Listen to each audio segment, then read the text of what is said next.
نحمده ونصلي على رسوله الكريم أما بعد فأعوذ بالله من الشيطان الرجيم بسم الله الرحمن الرحيم شهر رمضان الذي أنزل فيه القرآن পবিত্র মাহে রমজানের শুভেচ্ছা জানিয়ে শুরু করছি আজকের আলোচনার টপিক হচ্ছে সালাতুত তারাবি। আমরা অনেকেই রমজান মাস পেয়ে থাকি কিন্তু আমল করি কম, কিন্তু অথচ এই মাসে সবচেয়ে বেশি আমল করার প্রয়োজন ছিল, আমরা আমল করে ছেড়ে দিই। তবে এর মধ্যে একটা গুরুত্বপূর্ণ রমজান মাসের আমল হচ্ছে তারাবির নামাজ। এই তারাবির নামাজের গুরুত্ব জানি না বিধায় আমরা আমল করতে অলসতা বোধ করি এবং আমলের মধ্যে আমাদের একগ্রতা আসে না, আমলের প্রতি আমাদের আগ্রহ কম আসে। চলুন আমরা তারাবির নামাজের কিছু গুরুত্ব নিয়ে, ফজিলত নিয়ে, মহত্ব নিয়ে, মূল ভিত্তি নিয়ে আমরা আলোচনা করি ইনশাআল্লাহ। আল্লাহ রাসূল সাল্লাল্লাহু আলাইহি ওয়াসাল্লাম হাদিসে মুবারাকার মধ্যে ইরশাদ করেছেন, মান কামা রমাদান ঈমানান ওয়া ইহতিসাবা গুফিরা লাহু মা তাকাদ্দামা মিন যামবি। আল্লাহ রাসূল সাল্লাল্লাহু আলাইহি ওয়াসাল্লাম বলেছেন, যে ব্যক্তি ঈমানের সাথে সওয়াবের আশায় রমজানের কিয়ামুল লাইল করবে, আল্লাহ তাআলা তার পূর্বের সমস্ত গুনাহগুলোকে মাফ করেন।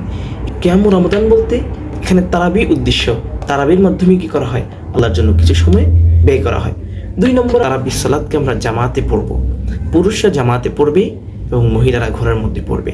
এখন পুরুষরা জামাতে কিভাবে পড়বে, কিভাবে কি রাসূলের জামানায় ছিল কিনা একটা প্রশ্ন চলে আসে।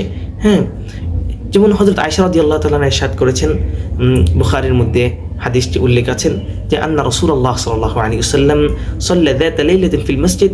আল্লাহ সাল্লাল্লাহু আলাইহি ওয়াসাল্লাম একদিন মসজিদের মধ্যে রাতে নামাজ পড়ছিলেন। ফাসাল্লা বিসালাতিন নাস, তার সাথে মানুষও নামাজ পড়ছে।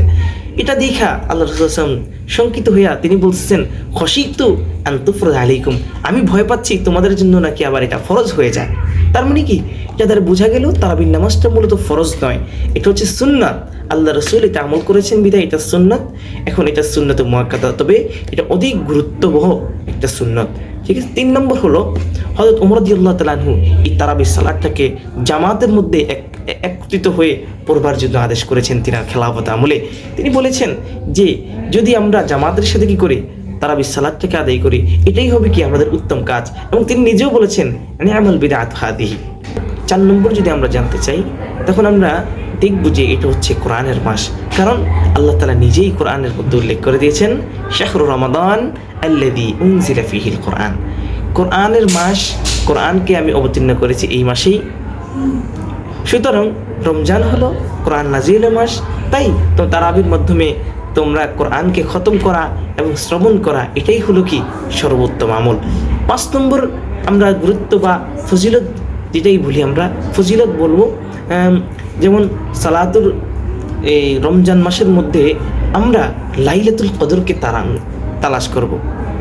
যেমন লাইলাতুল কদরি খায়রুম মিন আলফি শাহর, আল্লাহ তাআলা বলেছেন সর্বোত্তম রাত ওইটা শাহর, মাসগুলোর মধ্যে তারাবি ও কিয়ামুল লাইলের মাধ্যমে আমরা লাইলাতুল কদরকে অনুসন্ধান করি। এই রাত 1000 মাস থেকে উত্তম, এটা স্বয়ং রব্বুল আলামিন আমাদেরকে জানিয়ে দিয়েছেন। দর্শক শ্রোতা, আমরা 6 নম্বরে জানব তারাবির ফজিলত। আমরা এখন সংক্ষেপে জানব। 1 নম্বর হচ্ছে এটা গুনাহ মাফের, এই তারাবির মাধ্যমে আমরা গুনাহ মাফের সুবর্ণ সুযোগ পাবো।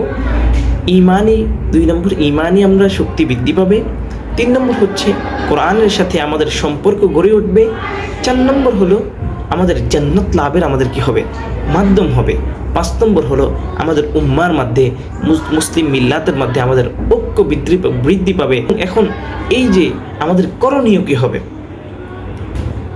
এখন রমজান পেলাম, তারাবিও পড়বো, এখন আমাদের মিউল একটা করণীয় থাকতে হবে। একটা হচ্ছে নিয়মিত আমরা সালাত অংশগ্রহণ করব। প্রথম 2-3 দিন আসলাম, বাকি দিন আসলাম না, তা যেন না হয়।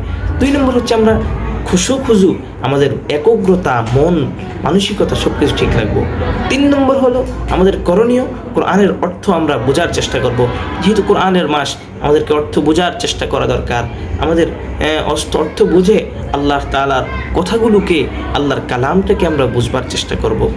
4 নম্বর হলো পরিবার পরিজনকে আমরা কি বলবো, উদ্বুদ্ধ করব যে এই যেন এই রমজান মাস আসছে, হ্যাঁ, যেই ঘরের মধ্যে কোরআন তেলাওয়াত নেই, কোরআনের মাস হিসেবে কোরআন তেলাওয়াতকে চালু করা, মা বোনদেরকে বলে দেওয়া যে আমাদের এই কোরআনের মাস, কোরআনকে তোমরা পড়তে হবে, কোরআনকে পড়লে আল্লাহ তারা তোমাদের গুনাহগুলোকে মাফ করে দিবেন। প্রিয় ভাই বোনেরা, রমজানের অল্প দিন, রমজান হলো অল্প দিনের মেহমান। তারাবি সেই ইবাদত যা আমাদের গুনাহকে মাফ করে জান্নাতের পথে এগিয়ে দেয়। আসুন আমরা নিয়মিত এই রমজানের তারাবিকে বাদ না দিয়ে আমরা তারাবি সালাতটাকে আমরা আদায় করি। আমিন। আল্লাহুম্মা আইন্না আলা সিয়াম ওয়াল কিয়াম ওয়া তিলাওয়াতিল কুরআন ওয়া তাকাব্বাল মিন্না ইন্নাকা আনতাস সামিউল আলিম। আমিন ইয়া রাব্বাল আলামিন। আসসালামু আলাইকুম ওয়া রাহমাতুল্লাহি ওয়া বারাকাতুহু।